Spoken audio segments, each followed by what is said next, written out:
Genesis chapter 18. నాతో పాటు ఆది కాండము 18వ అధ్యాయం తిప్పుకొనండి. முதல் 8 வசனங்களை நாம் மாறி மாறி வாசிக்க போகிறோம். మొదటి 8 వాక్యము మనం ఉత్తర ప్రత్యుత్తరంగా చదవబోతున్నాం. Genesis chapter 18 verse 1 to 8 we will read alternatively.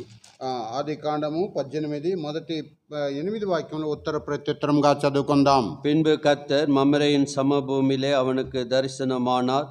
அவன் பகலின் உஷ்ண வேளையிலே கூடார வாசலில் உட்கார்ந்திருந்து అతడు కన్నులెత్తి చూచినప్పుడు ముగ్గురు మనుషులు అతని ఎదుట నిలబడి ఉండిరి. అతడు వారిని చూసి గోడారపు వాకిలి నుండి వారిని ఎదుర్కొన్నట్టుకు పరిగెత్తి నేల మట్టుకు వంగి, ஆண்டவரே, உம்முடைய கண்களில் எனக்கு கிருபை கிடைத்தது, ஆனால் நீர் உமது அடியனை விட்டு கடந்து போக வேண்டாம். నేను కొంచెం నీళ్లు తెప్పించేదను, దయచేసి కాళ్ళు కడుక్కొని ఈ చెట్టు క్రింద అలసట తీర్చుకున్నడే. நீங்கள் உங்கள் இருதயங்களை திடப்படுத்தி கொஞ்சம் அப்பம் கொண்டு வருகிறேன், அப்புறம் நீங்கள் உங்கள் வழியே போகலாம். இதற்காகவே அடியேன் இடம் வரைக்கும் வந்தீர்கள் என்று அதற்கு அவர்கள் நீ சொன்னபடி செய் என்றார்கள். అబ్రహాము గుడారములోనున్న సారా యొద్దకు త్వరగా వెళ్ళి నీవు త్వరపడి 3 మాణికల మెత్తని పిండి తెచ్చి పిసికి రొట్టెలు చేయమని చెప్పాను. ஆபிரகாம் மாட்டு மந்தைக்கு ஓடி ஒரு நல்ல இலக்கன்றை பிடித்து வேலைக்காரன் கையிலே கொடுத்தான். அவன் அதை சீக்கிரத்தில் சமைத்தான். తర్వాత అతడు వెన్నెను పాలను తాను సిద్ధం చేయించిన దూడను తెచ్చి వారి ఎదుట పెట్టి వారు భోజనము చేయించుండగా వారి యొద్ద ఆ చెట్టు క్రింద నిలుచుండెను. జీవనుள்ள தேவன் இந்த வார்த்தைகளை ஆசீர்வதித்து கொடுப்பாராக. జీవగల దేవుడు దివ్యవాక్యం మన కొరకు దీవించి ఇచ్చును గాక. జపం செய்வோம், ప్రార్థించుకుందాం. ప్రేమగల తండ్రి, కృపగల దేవా, చదివిన లేఖన భాగం ద్వారా మాతో మాట్లాడమని కోరుతున్నాం తండ్రి. మీ సజీవమైన మాటలు మమ్మల్ని ఆదరించే మాటలుగా ఉంటుంది, మాకు ఆహారంగా ఉంది, బలం ఇచ్చే వాక్యంగా ఉంది. మా ఆత్మీయ పరిస్థితిని మీరు ఎరిగి మాకు ఈ భోజనము ప్రభా అనుగరిస్తున్నారు. ఈ ప్రభా మీరు ఈ వాక్యం మాకు అనుగరించిన బట్టి మీకు వందనాలు, స్తోత్రాలు. అప్రయోజనమైన సేవకుడు ప్రభా, ట్రాన్స్లేటరు మీ చేతులు అప్పగిస్తాం తండ్రి. ఈ సమయం దీవనకరంగా చేయమని మీ ప్రభా పరిశుద్ధాత్మ ద్వారా మేము ప్రభా నీ వాక్యము నేర్చుకోండి. ఎట్లా మేము కూడా ప్రభా అబ్రహాంలాగా జీవించినట్లు సహాయం చేయమని యేసుక్రీస్తు నామమున ద్వారా అడుగుతున్నాం తండ్రి, ఆమేన్. ஆபிரகாம் 75 வயதாக இருக்கும்போது கர்த்தர் அவனுக்கு தரிசனமாகி அழைத்தார். అబ్రహాము 75 సంవత్సరాల వయసు గలవాడప్పుడు ప్రభు ఆయనకు దర్శనమై ఆయనను ఆహ్వానించెను. ஆபிரகாம் ஆண்டவரோடு 100 ஆண்டுகள் நடந்து விசுவாச தகப்பனானான். అబ్రహాము దేవునితో 100 సంవత్సరములు నడిచి విశ్వాసపు తండ్రి ఆయను. அவன் மரிக்கும்போது அவனுடைய வயது 175 ஆண்டுகளாக இருந்தது. ఆయన మరణించేటప్పుడు ఆయన వయసు 175 సంవత్సరములు అయినది. ஒரு செஞ்சுரி ஆண்டவரோடு நடந்து வந்தான். ఒక శతాబ్దము దేవునితో నడిచి వచ్చాను. ஆகவே அவனை பற்றி வேதத்தில் அதிகமான பாகங்கள் அவனுடைய பெயரை சொல்லி நாம் படிக்கிறோம். కనుక ఆయన పేరుని చెప్పి అనేక భాగములు అనేక కార్యములు బైబిల్ గ్రంథంలో చదువుతున్నాం. 11ஆம் அதிகாரத்திலிருந்து 24ஆம் அதிகாரம் ஆதியாகத்தில் ஆபிரகாமை குறித்து அநேக காரியங்கள் சொல்லப்பட்டு இருக்கின்றன.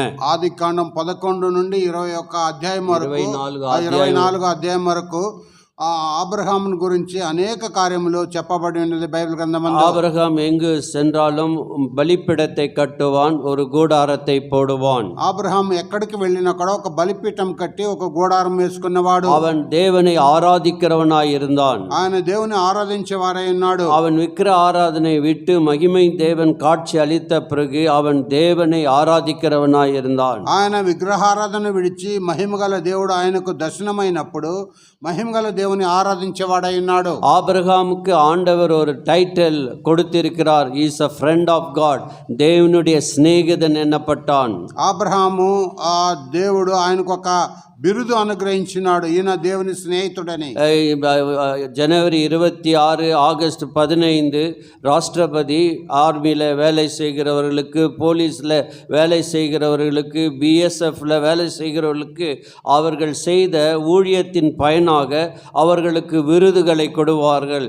பிவிஎஸ்எம், ஏவிஎஸ்எம் என்ற பல, பாரத் ரத்னா என்ற பல விருதுகளை கொடுக்கிறார்கள். ఆగస్టు 15 జనవరి 27 నాడు దేశ యొక్క ప్రధానమంత్రి లేక రాష్ట్రపతి ఆ యొక్క సైన్యములో పనిచేసిన వారికి, నేవీలో, ఆర్మీలో, బిఎస్ఎఫ్లో, ఇంకా ఇలాంటి పని చేసిన ఉద్యోగములు చేసిన వారికి వారి ఉద్యోగ నిమిత్తమై, వారి యొక్క ఆ ఉన్నతమైన కార్యం నిమిత్తమై వారికి బిరుదులు అనుగ్రహించేవారు. ஆகவே அவர்கள் இங்கே பார்க்கும்போது பல மெடல்களை குத்தியிருப்பார்கள். వారు చూసినట్లయితే వారి యొక్క రొమ్ము మీద ఆ యొక్క మెడల్ను ఉంచుకునేవారు. ஆகவே அவர்கள் ஆல்டிடியூட் பெரிய ஹைட்ல வேலை செய்திருந்தால் அவர்களுக்கு அங்கே அது அந்த பேட்ஜில் காணப்படும். కనుక ఆ ఉన్నత స్థలములో లేక కొండ మీద వారు పని చేసి ఉంటే వారికి ఆ యొక్క మెడల్లో ఒక భాగం కనబడుతుంది. அவர்களை எப்படி ஒரு, அதாவது விருது கொடுத்து அவர்களை கனப்படுகிறார்கள். కనుక ఆ రీతిగా వారిని బిరుదులను ఇచ్చి వారిని గణపరిచేవారైనారు. ஆபிரகாம் தேவனுடைய சிநேகிதன் எண்ணப்பட்டான். ఆబ్రహాం దేవుని యొక్క స్నేహితుడని చెప్పబడినది. அதை வேதத்திலே 3 இடங்களிலே வாசிக்கிறோம். అదే గ్రంథమందు మూడు స్థలముల్లో మనం చదువుతున్నాం. 2 நாளாகும் 27 வாசிக்கிறோம். 2 దినవృత్తాంతములు 27లో చదువుతున్నాం. யோசபாத் ஜெபிக்கும் போது இந்த வார்த்தைகளை சொல்கிறான். యెహోషాపాతు ప్రార్థించేటప్పుడు ఈ మాటను సెలవిస్తున్నాడు. ஆகவே ஏசாயா 41:8 வாசிக்கிறோம். இந்த இஸ்ரவேல் ஜனங்களை தேவன் அதாவது பாபிலோன் சிறையிருப்பிலே கொண்டு வரும்போது அவருடைய சிநேகிதனாகிய ஆபிரகாம் என்ற வார்த்தை வாசிக்கிறோம். ఏషయా 40వ అధ్యాయంలో 41:8 చదువుతున్నాము. 41:8 చదువుతున్నాము. వారికి బిరుదును గురించి అక్కడ விருது లేదు. பாபிலோன் சிறையிருப்பிலிருந்து அவர்களை வருவதற்காக தேவன் ஆபிரகாமின் சிநேகிதன் என்ற முறையிலே அவர்களை வெளியே கொண்டு வருகிறார். కనుక బాబిలోను దాసత్వం నుండి వారి బయటికి విడిపించినప్పుడు ఆ యొక్క స్నేహితుడని అక్కడ హెచ్చరింపబడుతున్నది ఆబ్రహాముని.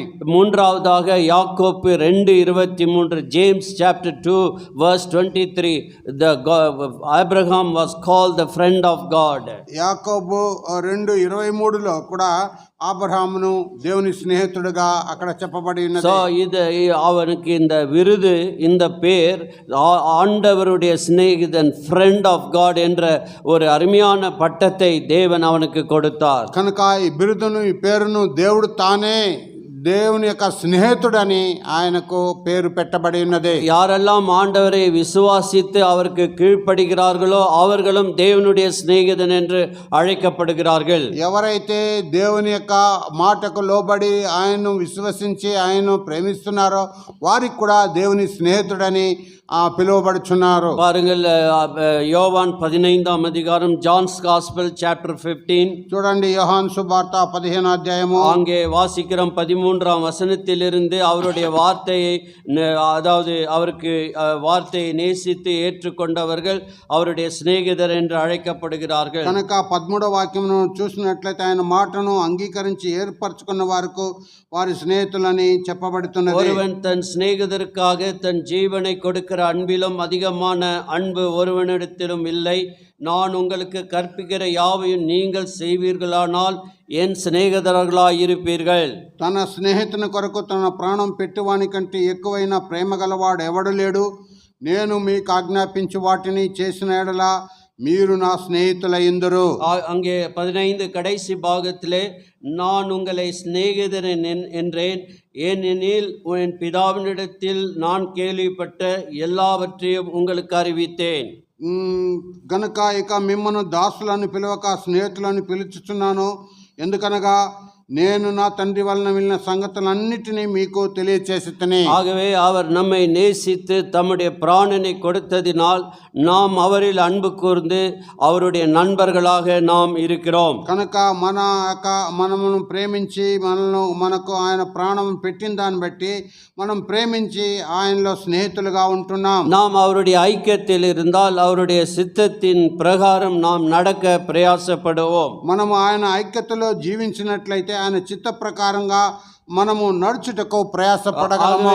நாம் தேவனுடைய நண்பர்களாய் அவர் சொன்ன மாதிரியை நாம் பின்பற்ற வேண்டியவர்களாய் இருக்கிறோம். కనుక దేవుని యొక్క స్నేహితులుగా ఆయన చెప్పిన మాదిరిని బట్టి మనము అడుగుజాడలో నడవలేను. அவர் நம்மை நண்பர்களாக ஆண்டவர் தெரிந்து கொண்டபடியால் அவருக்கு கீழ்ப்படிந்து நாம் நடக்க வேண்டும், ஊழியம் செய்ய வேண்டும். కనుక మనల్ని స్నేహితులుగా ఆయన ఏర్పరచుకున్న దాని నిమిత్తము ఆయనకు లోబడి ఆయన యొక్క పరిచర్యను చేయవలెను. இங்கே பார்க்கிறோம் 18ஆம் அதிகாரத்திலே ஆபிரகாம் 3 காரியங்களை செய்கின்றான். ఇక్కడ 18వ అధ్యాయములో ఆబ్రహాము 3 కార్యములు చేయుచున్నాడు. 1 முதல் 8 வசனங்களிலே தேவனுக்கு ஊழியம் செய்கிறான். మొదటి 8 వాక్యములో దేవునికి పరిచర్య చేయుచున్నాడు. இரண்டாவதாக தன்னுடைய குடும்பத்திற்கு ஊழியம் செய்கின்றான். రెండవదిగా తన కుటుంబమునకు పరిచర్య చేయుచున్నాడు. மூன்றாவதாக சோதம் கொமோரா பட்டணத்தை அழிக்காதபடி அதற்காக மன்றாடுகிறவனாய் காணப்படுகிறான். మూడవదిగా సోదోము కుమారుని యొక్క పట్టణము అక్కడ నశించిపోకుండా దాని కొరకై మనవి చేయుచున్నాడు. இங்கே ஆண்டவருக்கு ஆபிரகாம் எப்படி ஊழியம் செய்தான் என்று முதல் 8 வசனங்களிலே படிக்கிறோம். కనుక ప్రభువుకు ఆబ్రహాం ఏ రీతిగా పరిచయం చేశాడని మొదటి 8 వాక్యములో మనం చదవగలము. ஆகவே இந்த ஊழியம் தேவன் அவனுடைய ஊழியத்தை அங்கீகரித்தார். కనుక ప్రభు ఆయన పరిచర్యను అంగీకరించిన వాడైనాడు. ஆகவே நாம் ஆண்டவருடைய ஆசீர்வாதம் பெற நாம் ஆண்டவருக்கு ఆశీర్వాదమాய் முதலாவதாக இருக்க வேண்டும். మనము ఆశీర్వాదం పొందటానికి కొరకై మొదటిగా మనం ఆశీర్వాదం కొరకై మనము కాచి ఉండవలెను. நாம் we should be a person of blessing. ஆண்டவர் நம்மை ஆசீர்வதிக்க நாம் தயாராக இருக்க வேண்டும். ప్రభు మనల్ని ఆశీర్వదించ కొరకై మనం సిద్ధముగా ఉండవలెను. ஆகவே ஆண்டவர் எப்படி முதலாவது அவர் ஊழியம் செய்ய வேண்டும் என்றால் நாம் பிரிக்கப்பட்டவர்களாய் இருக்க வேண்டும். మనము ఏ రీతిగా తండ్రికి సేవ చేయవలనంటే మనం లోకం నుండి ప్రత్యేకపరచబడిన వారమై ఉండవలెను. யாத்ராகமம் 28ஆம் அதிகாரம் 1ஆம் வசனம் கூறுகிறது. నిర్గమకాండము 28వ అధ్యాయము మొదటి వాక్యం సెలవిస్తున్నది. ஆரோன் எனக்கு ஆசாரிய ஊழியம் செய்யும்படி மோசேக்கு சொல்லுகிறார், அவனை பிரித்து விடு, யூ செப்பரேட் ஹிம் என்று சொல்லுகிறார். కనుక అహరోను నాకు పరిచర్య చేసేవాడుగా యాజకుడుగా ఉండులాగున ఆ మోసే సెలవిస్తున్నాడు, ఆయనను ప్రత్యేకపరచమని. பிரித்து உன்னிடத்தில் சேர்த்துக்கொள், ఆయన ప్రత్యేకపరిచి నీతో చేర్చుకొనుము. 3ஆம் வசனத்திலே 3వ వాక్యములో அங்கே பார்க்கிறோம், ஆரோன் எனக்கு ஆசாரிய ஊழியம் செய்வதற்காக அவனை பரிசுத்தப்படுத்து. అహరోను నాకు యాజకుడగునట్లు నీవు అతన్ని ప్రతిష్ఠించదువు. அதே 41ஆம் వசனத்திலே படிக்கிறோம். అదే అధ్యాయం 41వ వాక్యం చదువుతున్నాం. ஆரோனும் அவனுடைய குமாரரையும் பிரித்தெடுத்து பரிசுத்தப்படுத்து. కనుక హారోను తన కుమారులను ప్రత్యేకించి అభిషేకించి ప్రతిష్ఠించుము. ஆகவே ஆண்டவருடைய ஊழியத்திலே எல்லாரும் நாம் இருக்கிறோம். కనుక ప్రభు యొక్క పరిచర్యలో మనం అందరము చేరి ఉన్నాము. தேவனுடைய வீட்டிலே ஒரு விதத்திலே எல்லாரும் ஊழியம் செய்கிறோம். దేవుని యొక్క ఇంటిలో ఒక రకంగా అందరూ పరిచర్య చేసేవారమై ఉన్నాము. அங்கே பார்க்கிறோம், அங்கே ஒரு பிரிக்கப்பட்ட வாழ்க்கை இருக்க வேண்டும். కనుక అక్కడ చూస్తున్నాం, అక్కడ ప్రత్యేకించబడిన జీవితము కనబడవలెను. அங்கே அப்போஸ்தலர் 13ஆம் அதிகாரம் முதல் 2 வசனங்களை படிப்போம் என்றால், అపోస్తల కార్యములు 13వ అధ్యాయము మొదటి 2 వాక్యం చదివినట్లయితే, అంతియోకియా సభையிலே பலதரப்பட்ட மக்கள் இருந்தார்கள். అంతియోక సంఘములో అనేక రకములైన ప్రజలున్నారు. அவர்கள் ஆராதித்துக் கொண்டு இருக்கும்போது பரிசுத்த ஆவியானவர் பர்னபாவையும் சவுலையும் என்னுடைய ஊழியத்திற்காக பிரித்தேடு என்று சொல்கிறார். కనుక వారు ఆరాధించేటప్పుడు ఆ ఉపవాసం ఉండి బర్నబాను సౌలును వారి యొద్ద నుండి ప్రత్యేకపరిచి నా కొరకు పరిచర్య చేసేవారుగా அவர்கள் கைகளை வைத்து ஜெபித்து பிரித்தெடுத்தார்கள். వారి మీద చేతులుంచి ప్రత్యేకించి వారిని ఆ పరిచర్య కొరకు ఏర్పరిచారు. ஆண்டவருக்கு ஊழியம் செய்ய வேண்டும் என்றால் దేవునికి పరిచర్య చేయవలనంటే முழு இருதயத்தோடு செய்ய வேண்டும். పూర్ణ హృదయముతో చేయవలెను. கொலோசியர் 3ஆம் அதிகாரம் కొలొస్సీయులకు రాసిన పత్రిక 3వ అధ్యాయం 23 24 వచనங்களிலே படிக்கும்போது 23 24 వాక్యములో చదివేటప్పుడు நாம் எப்படி ఆండவருக்கு ஊழியம் செய்ய வேண்டும், మనం ఏ రీతిగా ప్రభువుకు పరిచర్య చేయవలెను. கொலோசியர் 3ஆம் அதிகாரம் 23 24 కొలొస్సీయులకు రాసిన పత్రిక 3వ అధ్యాయం 23 24 நீங்கள் கர்த்தராகிய கிறிஸ்துவை சேவிக்கிறதினாலே சுதந்திரமாகிய பலனை கர்த்தரால் பெறுவீர்கள் என்று அறிந்து எதை செய்தாலும் அதை மனுஷர்களுக்கென்று செய்யாமல் கர்த்தருக்கென்று மனப்பூர்வமாய் செய்யுங்கள். ప్రభు వలన స్వాస్థ్యమును ప్రతిఫలముగా పొందుమని ఎరుగుదురు గనుక మీరేమి చేసినానో అది మనుషుల నిమిత్తము కాక ప్రభు నిమిత్తమని మనస్ఫూర్తిగా చేయుడి, మీరు ప్రభువైన క్రీస్తునకు దాసులై ఉన్నారు. ஆகவே சுதந்திரமாகிய பலனை கர்த்தரால் பெறு, you will get reward from God. ప్రభు వలన స్వాస్థ్యమును ప్రతిఫలముగా పొందుదుము. ஆகவே மனப்பூர்வமாய் wholeheartedly நீங்கள் செய்ய வேண்டும். మనస్ఫూర్తిగా చేయవలెను. கர்த்தருடைய ஊழியத்தை மனப்பூர்வமாய் செய்ய வேண்டும். ప్రభు యొక్క పరిచర్యను మనస్ఫూర్తిగా చేయవలెను. ஏதோ கழுத்தை புடிச்சு தள்ளி இழுத்து கொண்டு வருகிற மாதிரி அல்ல, உன் మనதிலிருந்து அது வர வேண்டும். ఏదో మెడ పట్టుకొని లాక్కొని వచ్చే రీతిగా కాదు, కానీ నీ మనస్ఫూర్తిగా పరిచర్య చేసేవాడై ఉండవలెను. கர்த்தருக்கு ஆபிரகாம் எவ்விதத்திலே ஊழியம் செய்தான். ప్రభువుకు అబ్రహాము ఏ రీతిగా పరిచర్య చేసిన அங்கே 18ஆம் அதிகாரத்திலே படிக்கிறோம். అక్కడ 18వ అధ్యాయములో ఆదికాండములో చదువుతున్నాం. அவன் மம்ரே பூமி సమభూమిலே இருந்தான். మమ్రే దగ్గరనున్న సింధూర వనములో ఉండెను. அவன் பகலில் உஷ்ணமான வேளையிலே தன் கூடாரத்தின் அருகிலே உட்கார்ந்திருந்தான். ఎండవేళ గూడారపు ద్వారమందు కూర్చుని ఉన్నాడు. ஆகவே அங்கே உட்கார்ந்து மத்தியான நேரத்திலே வெயிலிலே நிழலிலே கொஞ்சம் படுத்து கொண்டு இருப்பான். కనుక అక్కడ ఎండవేళలో మధ్యాహ్న సమయంలో నీడలో కొంతసేపు అలసట తీర్చుకొని ఉండవచ్చు. ஆகவே அங்கே அந்த மத்தியான வேளையிலே 3 மனிதர்கள் வந்தார்கள். కనుక ఆ మధ్యాహ్న సమయంలో 3 మనుషులు వచ్చారు. பாருங்கள், அங்கே வாசிக்கிற 1ஆம் வசனத்திலே பின்பு கர்த்தர் மம்ரே సమభూమిயிலே அவனுக்கு தரிசனமானார். మరియు మమ్రే దగ్గర ఉన్న సింధూర వనములో అబ్రహాము ఎండవేళ గూడారంలో కూర్చొని ఉన్నప్పుడు యెహోవా అతనికి కనబడెను. அங்கே 3 புருஷர் என்று சொல்லப்படுகிறது 2ஆம் வாக்கியத்திலே. 2వ వాక్యములో 3 మనుషులని చెప్పబడుతున్నది. அவர்களை பார்த்தவுடனே అతడు అతని కన్నులెత్తి చూచినప్పుడు அவன் தூங்குற மாதிரி நடிக்கவில்லை. ఆయన నిద్రపోయేవాడిగా ఆయన నటించలేదు. அவனுக்கு 99 வயதாக இருந்தான். అప్పుడు 99 సంవత్సరములు గలవాడై அவன் அங்கே அந்த 3 பேர்களை பார்த்த பொழுது ఆ 3 మనుషులను కన్నులెత్తి చూచినప్పుడు அவன் கூடார வாசலில் இருந்து அவர்களுக்கு எதிர்கொண்டு ஓடி தரை மட்டும் குனிந்து కనుక ఆక గూడారాక వాకిటి నుండి వారిని ఎదుర్కొనుటకు పరుగెత్తి నేల మట్టుకు వంగి அவர்களை பார்த்ததும் இவர்கள் யார் என்று அவன் அறிந்து கொண்டான். అతడు వారిని చూచిన వెంటనే వీరు ఎవరని ఆయన తెలుసుకొనెను. கர்த்தரும் 2 தூதர்களும் அவர்களுடைய வீட்டிற்கு வந்தார்கள். ప్రభువును 2 దూతలు ఆయన ఇంటికి వచ్చినారు. ஆகவே அவன் ஒரு மாதிரியாக நமக்கு இருக்கிறான். ఆయన ఒక మాదిరిగా మనకు కనబడుచున్నాడు. முதலாவது சர்வ்டு them very personally, தனிப்பட்ட விதத்திலே அவர்களுக்கு ஊழியம் செய்தான். ఆయన వ్యక్తిగతంగా వారికి తన పరిచర్యను చేసిన వాడైనాడు. அவனுக்கு 318 வேலையாட்கள் இருக்கிறார்கள். ఆయనకు 318 పనివారు ఉన్నారు. ஆதியாகமம் 14:14 படிக்கும்போது வீட்டிலே பிறந்த கை தேர்ந்தவர்களாகிய 318 பேர்கள் அவனுடைய வீட்டில் ஊழியம் செய்கிறார்கள். ఇంట పుట్టి అలవర్చబడిన 318 మడుగురు ఆ ఇంటిలో పనిచేసేవారు. அவன் சொல்லவில்லை, நீங்கள் ஒரு வேலைக்காரன் 3 பேர் வந்துக்கிறாங்க, கெஸ்ட் உள்ளே போ, அவர்களை பார்த்துக்கொள் என்று சொல்லவில்லை. ఆయన ఇక్కడ 3 అక్కడ అతిథులు వచ్చినారు, వచ్చి పనివారిని తీసుకొని ఇంటికి తీసుకెళ్ళు లోపల కూర్చొని పెట్టని చెప్పలేదు. ஆகவே இங்க பார்க்கிற தனிப்பட்ட முறையிலே அவன் ஊழியம் செய்கிறான். ఇక్కడ మనం గమనించినట్లయితే ఆయన వ్యక్తిగతంగా ఆయన ఉపచారం చేస్తున్నాడు. ஆபிரகாம் எப்படிப்பட்டவன்? ఆబ్రహాం ఆబ్రహాము ఎలాంటి వాడు? 13వ అధికారం ఆదియాగం 1వ వசனம் 13వ అధ్యాయము ఆది కాండము 1వ వాక్యము 2వ వசனத்திலே வாசிக்கிறோம். 2వ వాక్యంలో చదువుతున్నాం. ஆபிரகாம் மிருக ஜீவன்களும் வெள்ளியும் பொன்னும் ஆசைகளுடைய சீமானாய் இருந்தான். ఆబ్రహాము వెండి బంగారము పశువులు కలిగిన బహు ధనవంతుడై He is ఉండెను. a sheikh of that day. அவன் ஒரு பெரிய சீமானாக இருந்தான். ఆయన ఆ దినములో గొప్ప ధనవంతుడై ఉండెను. அரேபியா தேசத்திலே ஷேக் என்று சொல்லக்கூடியவர்கள் பெரிய பணக்காரர்கள்.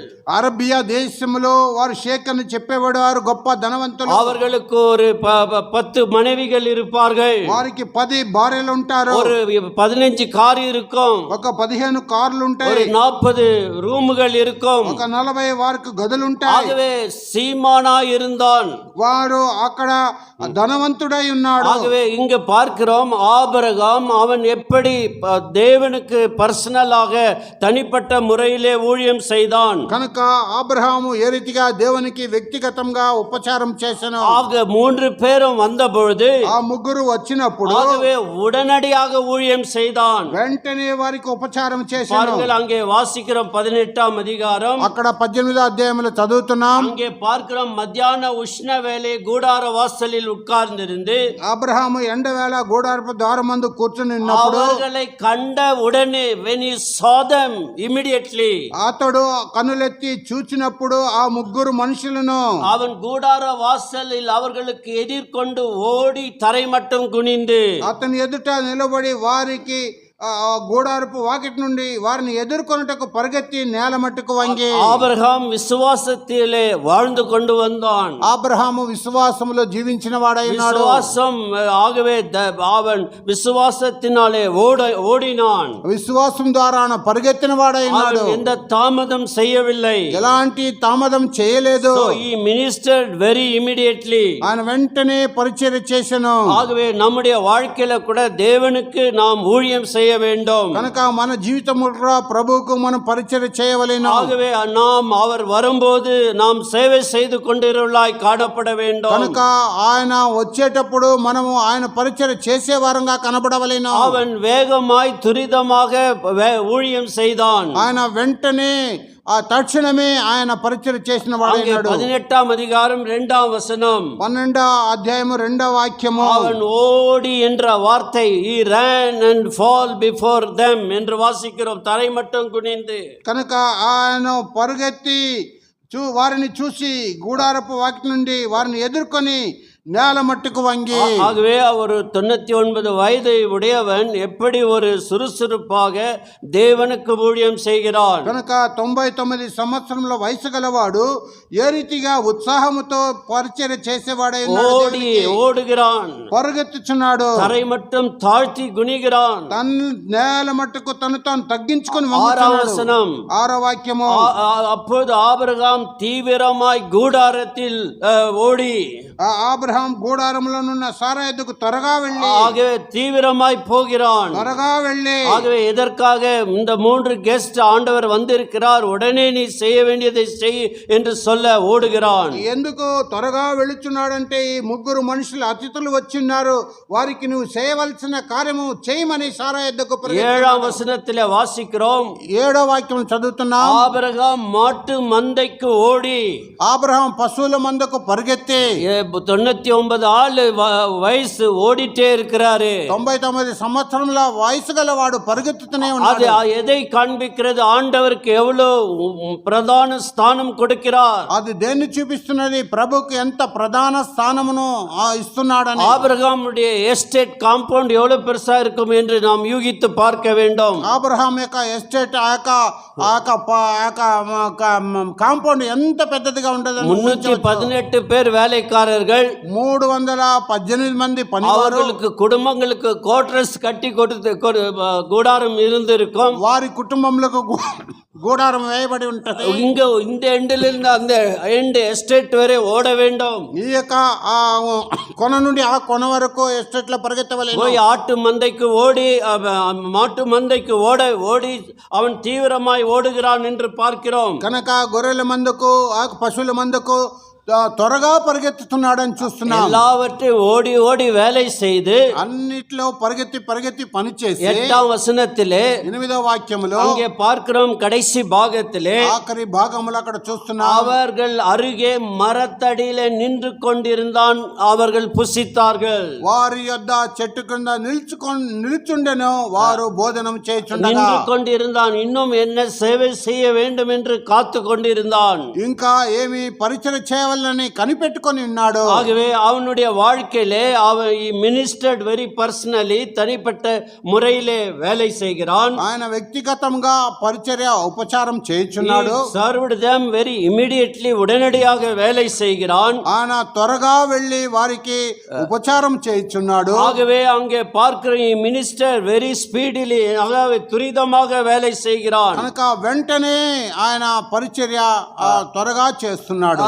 రెండవది, அவன் மிகவும் தாராளமாக ஊழியம் செய்கிறான். రెండవదిగా ధారాళంగా ఆయన పరిచర్య చేసేవాడు. தாராளமாக சிறந்ததை பெஸ்ட் திங் அவர்களுக்கு கொடுக்கிறான். ధారాళంగా శ్రేష్టమైనదిని వారికి ఇస్తున్నాడు. அவன் ஆண்டவருக்கு முதலிடம் கொடுக்கிறவனாய் காணப்படுகிறான். మొదటి స్థానం ఇచ్చేవాడుగా ఉంటున్నాడు. நம்முடைய வாழ்க்கையில ஆண்டவருடைய ஸ்தானம் முதலாவது இருக்க வேண்டும். మీ నా జీవితంలో కూడా దేవునికి మొదటి స్థానముగా ఉండవాలి. ஆண்டவருக்கு சிறந்ததையும் நல்லதும் கொடுக்க வேண்டும். దేవునికి శ్రేష్టమైనది ఉత్తమైనది ఇవ్వవలెను. ஆகவே கெட்டுப்போன காய்கறிகளை கொடுக்க கூடாது. చెడిపోయిన కూరగాయలను ఇవ్వకూడదు. மல்கியாவின் நூலிலே మల్గియా గ్రంథమందు அங்கே ஆண்டவர் ஆசாரியர்களை பார்த்து சொல்லுகிறார், ప్రభు ఆ యొక్క యాజకుని యొద్ద చూసి చెప్తున్నాడు, நீங்கள் முடமானதையும் குருடானதையும் பலவிதமான டிஃபெக்ட் அனிமலை கொண்டு வந்து எனக்கு கொடுக்கிறீர்கள். మీరు కుంటి దానిని ఆ యొక్క గుడ్డి దానిని ఆ యొక్క చెడిపోయిన దాన్ని తీసుకొచ్చి నాకు ఇస్తున్నారు. அங்கே பார்க்கிற ஆபிரகாம் எவைகளை கொடுக்கிறான். అక్కడ చూస్తున్నాం ఆబ్రహాం ఏమి ఇస్తున్నాడని. வந்தவர்கள் 3 பேர், వచ్చిన వారు 3, 300 பேருக்கு செய்கிற அளவுக்கு அவர்கள் ஆகாரத்தை தயார் செய்கிறார்கள். 300 మందికి పెట్టి ఆహారము అంతగా సిద్ధపరుస్తున్నారు. 3 படிய மெல்லிய மாவு. అక్కడ 6ஆம் வசனத்திலே 3 మాణికల మెత్తని పిండి, மெல்லிய மாவு, మెత్తని పిండి. ஏன் இந்த வார்த்தையெல்லாம் very best to the lord. ఎందుకు ఈ మాటలు చెప్పబడిందంటే దేవునికి శ్రేష్టమైనది తెచ్చి పెడుతున్నాడు. 7ஆம் வசனம் 7వ వాక్యము, ஆபிரகாம் மாட்டு மந்தைக்கு ஓடி ஒரு நல்ல இளங்கன்றை பிடித்து, ఆబ్రహాం పశువుల మందకు పరిగెత్తి ఒక మంచి లేత దూడను తెచ్చి, ஏதோ ஒரு கழுடு பிடிச்சிட்டு வந்து கொடுக்கவில்லை, ఏదో చెడిపోయిన దాన్ని పట్టుకొని వచ్చి ఇవ్వలేదు. ஆகவே சிறந்ததை கொடுக்க வேண்டும். కనుక శ్రేష్టమైనది ఇవ్వవలెను. ஆகவே நம்முடைய வாழ்க்கையில கர்த்தரை கனம் பண்ண கற்றுக்கொள்ள வேண்டும். కనుక మన జీవితంలో దేవుని గణపరచుటకు నేర్చుకొనవలెను. மூன்றாவது, அவனுடைய தாழ்மை குணத்தை கவனிக்க வேண்டும். మూడవది తన తగ్గింపు గుణమును చూడవలెను. அங்க 2ஆம் வசனத்திலே பார்க்கிறோம், అక్కడ 2వ వాక్యంలో చూస్తున్నాం. 18:2 18:2 தரை மட்டம் குனிந்து, నేల మట్టుకు వంగి, ஒரு பெரிய பணக்காரன் ఒక పెద్ద ఐశ్వర్యవంతుడు எவ்வளவு தாழ்மை உள்ளவனாய் இருக்கிறான். ఎంత తగ్గింపు గలవాడై இந்த ఉన్నాడు. தாழ்மை இயேசு கிறிஸ்துவினுடைய தாழ்மை நமக்கு எடுத்து காட்டுகிறது. ఈ యొక్క తగ్గింపు ప్రభువైన యేసుక్రీస్తు యొద్ద నుండి మనకు அவர் చూపిస్తున్నది. தேவனுடைய ரூபமாய் இருந்தும் தன்னை தாழ்த்தினார் என்று வாசிக்கிறோம். ఆయన దేవుని యొక్క రూపమే ఉండి తను తాను తగ్గించుకున్నవాడై ఉన్నాడు. இரண்டாவதாக, రెండవదిగా அவனை பார்க்கிறோம், அவன் அடியேன் வீடு யுவர் சர்வெண்ட் ஹவுஸ் என்று சொல்லுகிறான். కనుక నీ దాసుడు నీ దాసుని అని చెప్పుచున్నాడు. 3ஆம் வசனம் 3వ వాక్యము, அங்கே வாசிக்கிறோம், ஆண்டவரே உம்முடைய கண்களில் எனக்கு கிருபை கிடைத்ததனால் நீர் உமது அடியேனே வீட்டு கடந்து போகாதையும், அடியேனுடைய வீடு. 3వ వాక్యము, ప్రభువా నీ కటాక్షము నా మీద నున్న ఎడల ఇప్పుడు నీ దాసుని దాటిపోవద్దు. 5ஆம் வசனத்திலே 5వ వాక్యములో, அங்கே வாசிக்கிறோம், உமது அடியேன் இடம் வரைக்கும் வந்தீர்களே.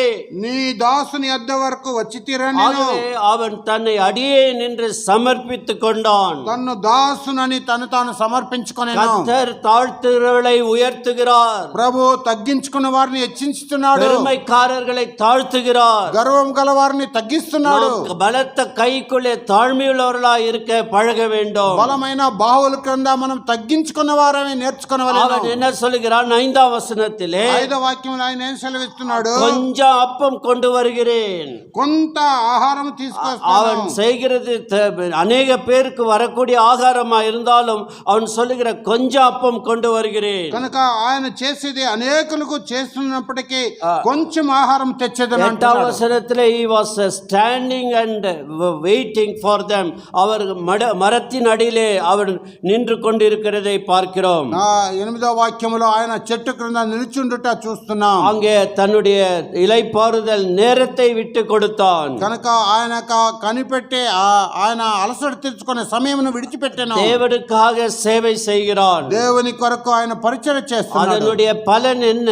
దాని యొక్క ప్రతిఫలం ఏమిటి? ஆசீர்வாதம். ఆశీర్వాదం. தேவனுக்காக நாம் எதை செய்தாலும் தேவன் கணக்கில வைக்கிறவராய் இருக்கிறார். దేవుని కొరకు మనం ఏమి చేసినా కూడా దేవుడు వాటిని లెక్క ஆகவே చూస్తున్నాడు. நமக்கு டிராபிக் உள்ள சிட்டில இருக்கிறபடியால் நேரம் கடந்து வருகிறோம். మనకు ట్రాఫిక్ లో సిటీలో జీవిస్తున్నాం కనుక మనం సమయం గడిచి వస్తున్నాం. ஆகவே நாம் நேரப்பட்ட வேலையில வர நாம் கற்றுக்கொள்ள வேண்டும். కనుక మన సమయానికి రావటానికి మనం నేర్చుకోవాలి. நாம் பிளான் பண்ணிக்கொள்ள வேண்டும். కనుక దాని కొరకు ప్లాన్ చేసుకోవాలను.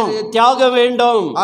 అంతటి త్యాగం కనబడవలెను. 22ஆம் அதிகாரம் ஆதியாகமம் 22వ అధ్యాయం ఆదికాండము. அங்கே 3ஆம் வசனத்திலே வாசிக்கிறோம். అక్కడ 3వ వాక్యం చదువుతున్నాము. அவனுடைய சாக்ரிஃபைஸை நாம் பார்க்கிறோம். ఆయన యొక్క త్యాగభరితమైన కార్యము మనం చూస్తున్నాం. ஆபிரகாம் அதிகாலையிலே எழுந்து ఆబ్రహాము తెల్లవారినప్పుడు లేచి, ஆகவே ராத்திரி தூங்கினானோ தூங்கவில்லையோ அது தெரியாது, நேரப்பட்ட வேலையிலே அதிகாலையில் எழுகிறான். కనుక ఆయన రాత్రి నిద్రపోయాడో లేదో మనకు తెలియదు, కానీ ఆయన తెల్లవారినప్పుడు లేచిన వాడైనాడు. அங்கே தேவன் தனக்கு குறித்த இடத்திற்கு புறப்பட்டான். కనుక అక్కడ దేవుడు తనకు చెప్పిన చోటికి వెళ్ళెను. ஆகவே அங்கே பார்க்கிறோம், ஆண்டவரே எனக்கு கொஞ்சம் வயசாயிடுச்சு, ஏதாவது கிட்ட கொஞ்சம் காட்டிடுங்க என்று கேட்கவில்லை. కనుక అక్కడ ప్రభువా నాకు వయోవృద్ధుడిని నాకు ఒక దగ్గరగా ఉన్న స్థలం చూపమని అడగలేదు. 4ஆம் வசனத்திலே 4వ వాక్యములో 3ஆம் நாளில் ஆபிரகாம் இந்த இடத்தை ஏறெடுத்து பார்த்து, 3వ నాడు అబ్రహాము కన్నులెత్తి చూసి, எந்த ஊழியம் செய்ய வேண்டும் என்றால் சாக்ரிஃபைஸ் இருக்க வேண்டும். ఎలాంటి పరిచర్య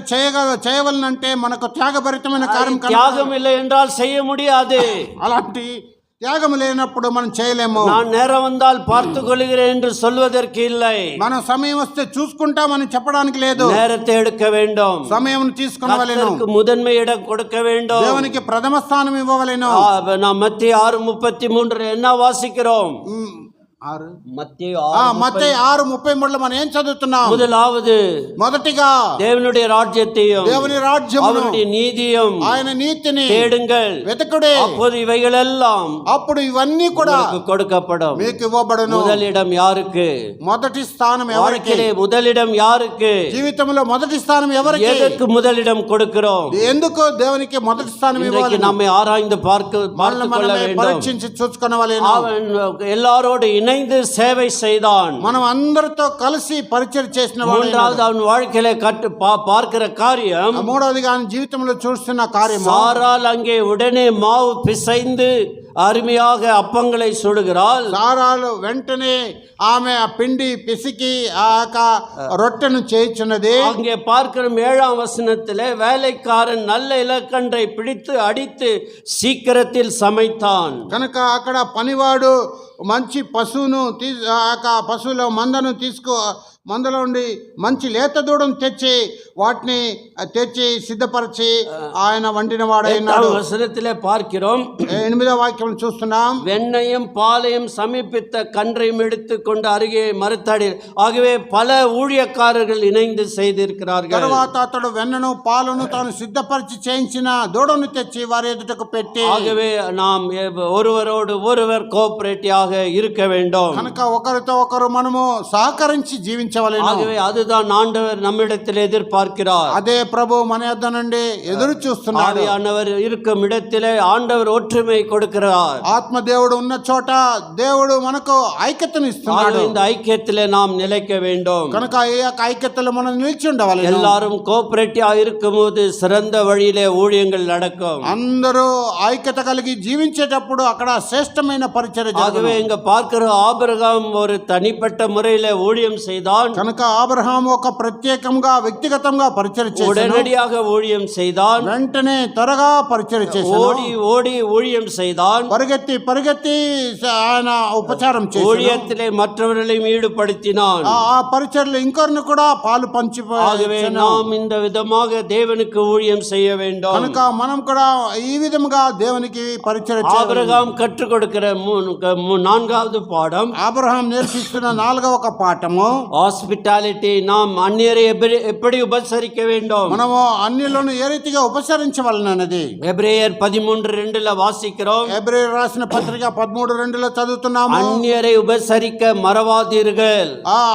మీరు అన్నిలను లేక ఆతిథ్యం చేయడక మరవకుడే. ஆகவே உபசரிக்க கற்றுக்கொள்ள வேண்டும். కనుక ఆతిథ్యం చేయడానికి నేర్చుకొనవలెను. ஆகவே 1 பேதுரு 4:9 வாசிக்கிறோம். 1 పేతురు 4:9 చదువుతున్నాము. முறுமுறுப்பில்லாமல் உபசரியுங்கள். కనుక మీరు సనుగు కొనకుండా ఒకరినొకడు ఆతిథ్యము చేయుడే. ஏனால் உபசரிக்கும் போது முறுமுறுப்பு வரும். కనుక ఆతిథ్యం చేసేటప్పుడు మనకు సనుగు కొనుగుట రావచ్చు. இந்த நேரத்துல வந்துட்டாங்க, ఈ సమయంలో వచ్చేసారు. சோறு வைக்கிறதா இதாப்படுறது, ఇప్పుడు ఆ భోజనం వండట ఏం చేయాలి, எங்க போய் காய்கறி வாங்குறது, ఎక్కడికి పోయి మన కూరగాయలు కొనడం, இது மாதிரி பல தொல்லைகள் முறுமுறுப்பு நமக்குள்ளே வரும். ఈ రీతిగా అనేక అలసట్లు మనకు సనుగులు కొనుగోలు. ஆனால் அவங்க அப்பப்ப பேதுரு குடும்பஸ்தால் அவர் சொல்றாரு முறுமுறுப்பு இல்லாமல் செய்யுங்கள். కనుక పేతురు ఒక కుటుంబస్తుడు కనుక మీరు ఆ సనుగులు కొనుగోలకుండా ఆతిథ్యం చేయాలి. ஆகவே பேதுரு தன் மனைவியிடத்திலே பல காரியங்கள் கற்றுக்கொண்டு இருப்பார். ஆகவே முறுமுறுப்பு இல்லாமல் செய்யுங்கள் என்று சொல்லிக் கொடுக்கிறார். కనుక పేతురు తన యొక్క భార్య వద్ద కొన్ని కార్యములు నేర్చుకొని ఉండొచ్చు, లేక విని ఉండొచ్చు. కనుక సనుగు కొనకుండా మీరు ఆతిథ్యం చేయండి. 1 தீமோத்தேயு 3:2 வாசிக்கும் போது, 1 తీమోతి 3:2 మనం చదివేటప్పుడు ஊழியத்தில் பொறுப்புள்ளவர்களுக்கு ஒரு குவாலிஃபிகேஷன் என்னவென்றால், ఆ యొక్క పరిచర్యలో అధ్యక్షులైన వారికి ఒక అర్హత ఏమిటంటే అన్యரை உபசரிக்கிறவனா இருக்க வேண்டும். మనము అన్నిలను ఉపసరించుటకు మనము నేర్చుకొనవలెను. 2 இருக்குது. అతిథి ప్రియుడును உபசரிக்கிறவனா இருக்க வேண்டும். అతిథి ప్రియుడునై ఉండవలెను. తీతు 1:8. తీతు 1వ అధ్యాయము 8వ వాక్యము. టైటస్ 1:8. తీతుకు రాసిన పత్రిక 1వ అధ్యాయము வாசிக்கிறோம். అక్కడ ఏం చదువుతున్నాం? அந்நியரை உபசரிக்கிறவர்களாய் இருக்க வேண்டும். అతిథి ప్రియుడు. ஆகவே இந்த வார்த்தைகள் தேவன் நமக்கு எழுதி வைத்திருக்கிறார், எப்படி நாம் மற்றவர்களை உபசரிக்க வேண்டும். కనుక ఈ మాటలు దేవుడు మన కొరకే రక్షించి ఉన్నాడు, ఏ రీతిగా ఇతరులను మనము ఆతిథ్యము చేయవలెను. మత్తయి 25, మత్తయి రాసిన సువార్త 25 34 படிக்கும்போது 34 నుండి 40 చదివేటప్పుడు, பசியா இருக்கும்போது எனக்கு ஆகாரம் கொடுத்தீர்கள், ఆకలిగా ఉన్నప్పుడు నాకు ఆహారం ఇచ్చారు, வியாதியா இருக்கும்போது என்னை பார்க்க வந்தீர்கள், రోగిగా ఉన్నప్పుడు నన్ను దర్శించారు.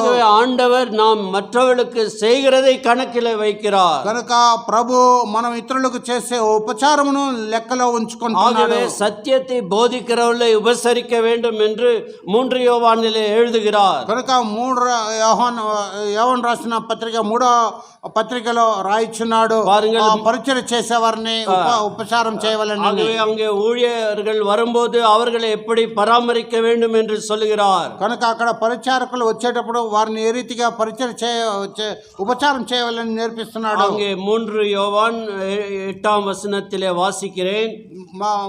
యోహాను రాసిన 3వ పత్రిక 8వ వాక్యంలో చదువుతున్నాం. அங்கே உங்க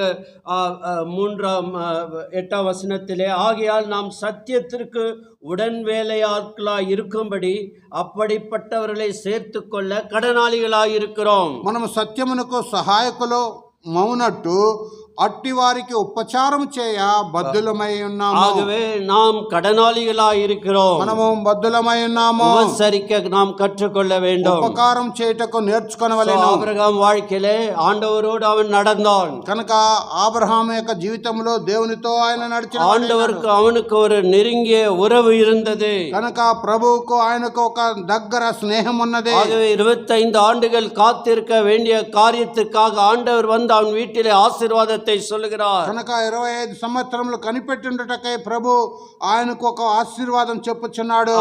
ஆண்டவர் ஒரு வாக்கை கொடுக்கிறார். ప్రభు ఆయనకు ఒక వాగ్దానం ఇస్తున్నాడు. என்ன சொல்லுகிறார்? அந்த காரியத்தை ஆண்டவர் செய்ய போகிறார். కనుక ఆ కార్యమును ప్రభు చేయబోతున్నాడు అని చెప్పబడింది. 14వ వచనం 14వ వాక్యము, கர்த்தரால் ஆகாத காரியம் உண்டோ?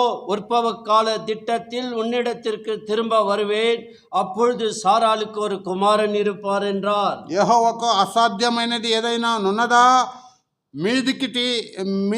మీదటికి ఈ కాలమున నిర్ణయ కాలమందు నీ యొద్దకు తిరిగి వచ్చేదను, అప్పుడు శారాకు కుమారుడు కలుగును.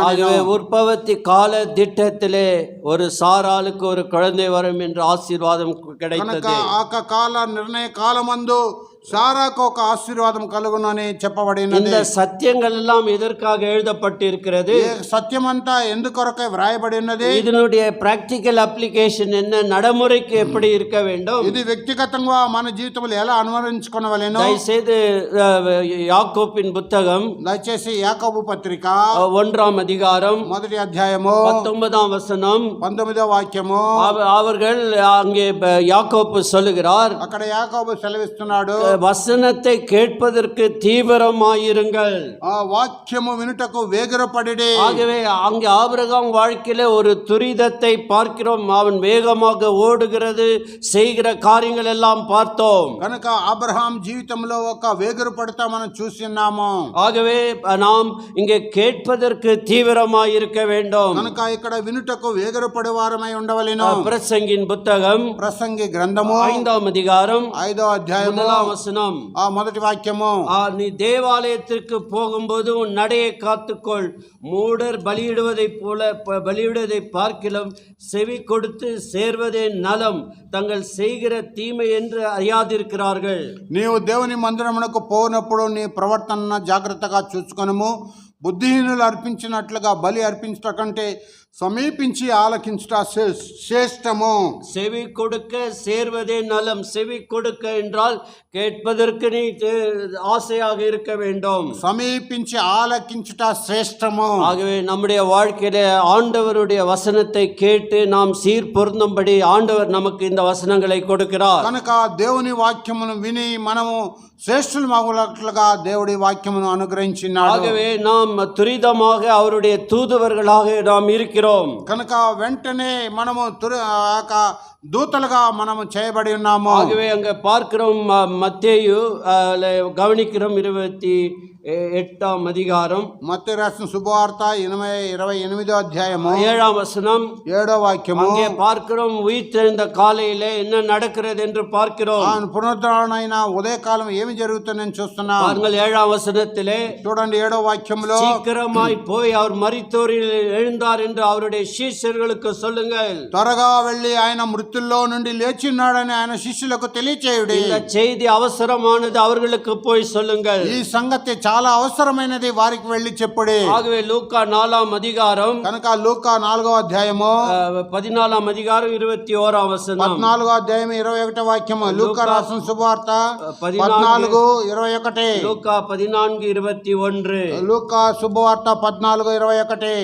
அந்த ஊழியக்காரன் வந்து இவைகளை தன் எஜமானுக்கு அறிவித்தான்.